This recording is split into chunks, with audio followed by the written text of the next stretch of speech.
Hello everyone and welcome to another video. This is actually a post-commentary video of the first battle of Guadalcanal, veteran US campaign mission.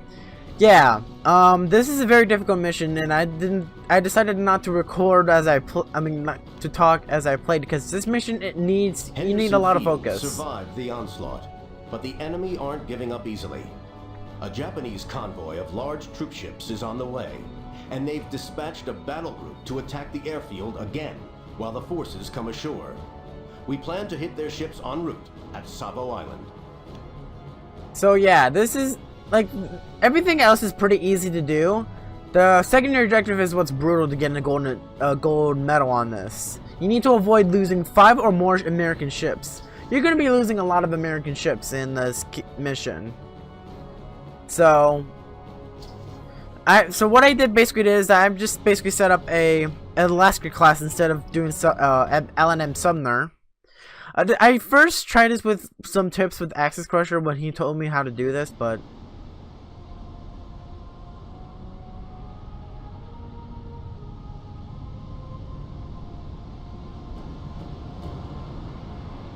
Sir, the fleet is maintaining 20 knots, ceiling and visibility unlimited, and there's no sign of the enemy. So we wait. Where are they, though? Intelligence is earmarked tonight for the attack. Then it's only a matter of time before we get to spring our little surprise on them. alright, like I said, this mission can be difficult, and I did try this one time with Axis Crusher's tips, but that didn't really work out. But this is my method of how I did it. So I basically lined up my destroyers right behind the cruisers. Good. Hit them hard before the rest of their fleet arrives. And I want to make them into 2 separate forces in this fight. Because basically, there's going to be a lot. You got to try to avoid losing your destroyers, because the bombardment force likes to pick off your destroyers more than your cruisers. So you want to have the cruisers take a little bit more damage than what you want to do. Even though they had the more firepower, but destroyers are very weak and they will get shredded to bits if you let them get targeted, like a heat-seeking missile. So basically what I try to do is try to split into 2 forces, 1 single column, and as you see, what I try to do with the USS Atlanta and then San Francisco is that I try to, like, hit them from both sides, like as you see I'm trying to do here. So the destroyers will have to fire at 2 different enemy fleets at the same time, so there'll be less fire directed. So the other fleet, so if one team is getting, or 1 column of fleets or something, one fleet's getting hit by the destroyers, but the other fleet has full protection, and basically you can start killing them immediately, basically. As you see, you heard USS San Francisco starting to fire because she had a range advantage, and I began to use my USS Atlanta because USS Atlanta's guns are really powerful against the destroyers. They can shred really easily with rapid fire batteries. It may be not great to take on like full cruisers, but it does really good damage. So as you see, destroyers are no problem against the against this little strategy, but when you get to the bombardment force, yeah. And what are you trying to do is you sort of have to try to cross the T a little bit with the bombardment force. I was lucky to have a situation where the bombardment force was basically north of my position. So they were straight up north, so I can just go straight across or go around, as you see I'm trying to do with the USS San Francisco and Atlanta. I first tried to like do like what I did before with the destroyers, trying to split them into 2 groups, but then it was sort of too wide, and I believe the San Francisco is going to need help on taking the big heavy cruisers. But I want the USS Atlanta to take out the destroyer fleet, so they can take those out quickly. And since the destroyer fleet will be focusing on the Atlantis fleet, it will help try to have less enemy fire for the USS San Francisco. That's why I like to have them in 1 and 2 different groups, because one doesn't take as much as the heat. Is approaching, sir. All vessels, hold formation. Like, the fleets have equally amount of damage. They don't. Yeah, they don't try to. So you can't. So as long as you like sort of separate their firepower, the better chance your ships will also be able to survive. I don't know what is their big issue, but the Japanese just really love to take out the destroyers instead of the cruisers, even though the cruisers do more firepower than the destroyers. But sometimes in this situation, torpedoes are your enemy. So like I said, I mean, torpedoes are your enemy. I mean, torpedoes are your special weapon. You need to sort of like get into a sort of T column, like crossing Sir, the T with the I think fleet, we like I found the said. enemy flagship. You think? Not good enough, First Lieutenant? Tell me when you're sure.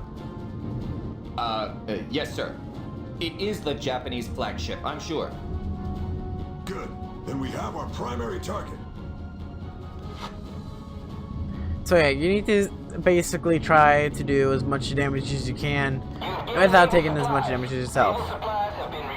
Now there, as you heard, there is a naval supply, but I'm going to use it for later. It's basically improved repair team. It just basically helps repair and regenerate health faster, I believe, and takes less damage when you use it. So that's why I'm saving it for later, because it's going to be useful in this situation. So like I said, I'm having my USS Atlanta fleet, like my Atlanta fleet, to focus on the destroyer fleet, and have my USS San Francisco attack the Mogami fleet. So the Atlanta will easily take out the destroyers with no problem. That's why I want to separate their firepower so they don't focus on one ship at a time. Because if you do, bad things happen. And one thing I was trying to do is I like quickly check both my fleets so they're doing alright, because you can't like focus on one fleet at a time, or else one fleet's gonna get really heavily damaged. So I went back to my Atlanta, start firing at the destroyers, and then switch back to the San Francisco. Well, actually I didn't actually. I monitored the USS San Francisco to see if he's doing alright. And as I wait for the destroyers to get in range, I go back to the USS San Francisco and attack the Mogami, because the Mogami is a devil. It's funny because the Mogami in this mission is not actually the Mogami, it's actually a Tone class. Why is there logic behind that? I don't know. I don't think there's any logic behind that. Why would you name a Tone class cruiser with a Mogami, like, with a Mogami class name? Well, you get the point. And oh god, and yeah, sorry. And like I said, these ships like to take out destroyers, so you gotta be very careful and avoid getting hit as much as possible. Try to use your cruiser strength to attack some of these ships, because they really help indeed a lot. So as you see, I take out the destroyer fleet, and then we gang up on the Mogami. Basically, we take out the Mogami's fleet. Mogami's is like at a sliver of health, and I think I forgot to tell you. I also used improved repair team on USS San Francisco, because it helps improve health, so it manages to stay afloat and not take as much damage as I wanted it to. So it'll be fine. So yeah. So once you take out the Mogami, it's fine. And you just take out the destroyers, and it's that easy. But here's a little situation I kind of screwed up in. The USS Atlanta fleet is really close by to the Nagara fleet, the flagship, with another heavy cruiser and 2 destroyers. I want the USS San Francisco to take the heat, but in this situation, but really I was not prepared for this. And as you see, my Atlanta pays the price a little bit as this game. So I try to use the Atlanta's battery, see if I can do any kind of damage to her. And as you see, one of my destroyers gets sunk because they're the first ones to get hit by the Nagara fleet, which is not what I wanted it to do. So as you see, the Atlanta takes a pounding. So I try to do as much damage as I can to the Nagara and the destroyers. But at this rate, I wasn't going to survive with the Atlanta. So what I try to do is I try to take out the destroyers so they don't have to fire torpedoes on the USS San Francisco and the other ships. As you see, they're already firing torpedoes against me, so that's what basically killed me, I think. The destroyers from the Ikazuchi basically killed me there. And then Akazuki here. Crazy. I try to do as much damage as I can, but my ship sinks by the end of it.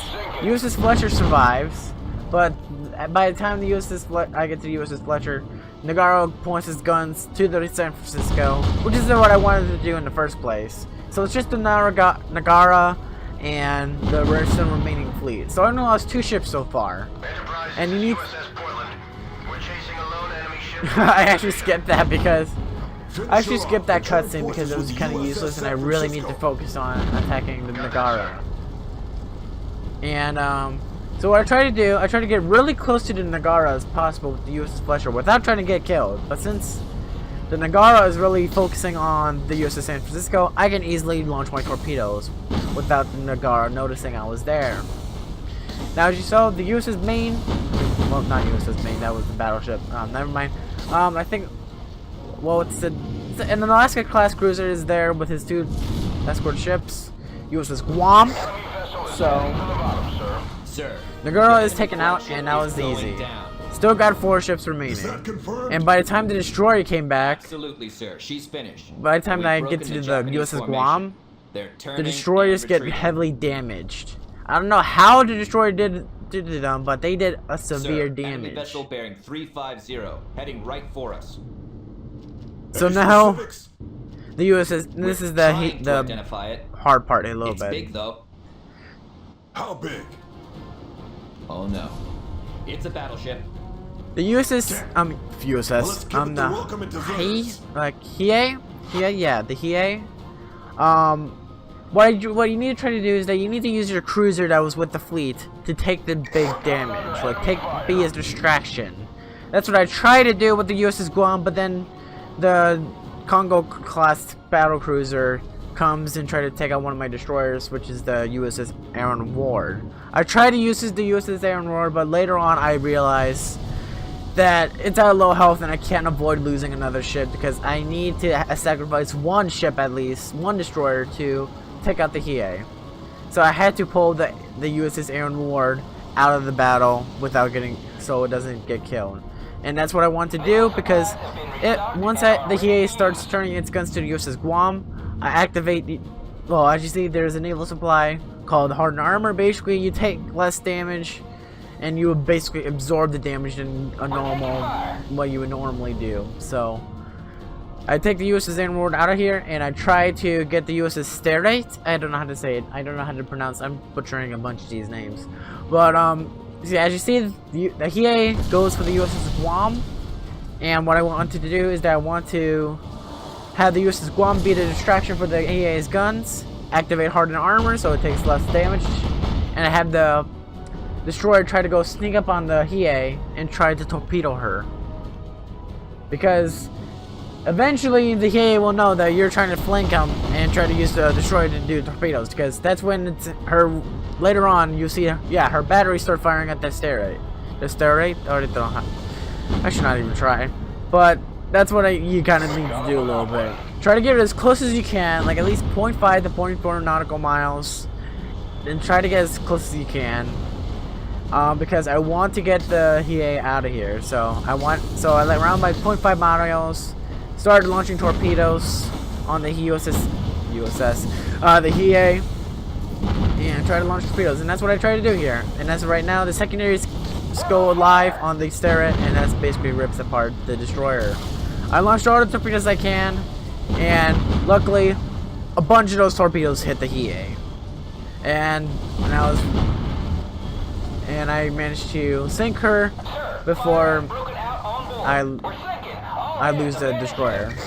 But now since I only lost The enemy only battleship 4 has been ships, destroyed, sir. That was the last of them. For now, anyhow. Victory! And boy, we deserve that. Sir, Yes, son. Yes, we did. But they'll be back. They'll fight to the last ship. so yeah, that is it for the first Battle of Guadalcanal veteran campaign. So yeah, I only lost 4 ships, but you need to, if you can't lose anything more than 5 or you can't lose 5 or more ships. I managed to be right on the dot a little bit. I was so close about losing them, so. But yeah, that was a good move to get the USS Aaron Ward out of there before the EA finished her off, or else that would have been a bad thing. But yeah, torpedoes are your big friend in this on veteran mode. But yeah, And that is it for the first battle of The Guadalcanal. Japanese troop transports As you see, were we forced to unlocked hold the Iowa position class. after the failure of the bombarding task force. They know they'll need to strike much harder if they want to land their men on Guadalcanal.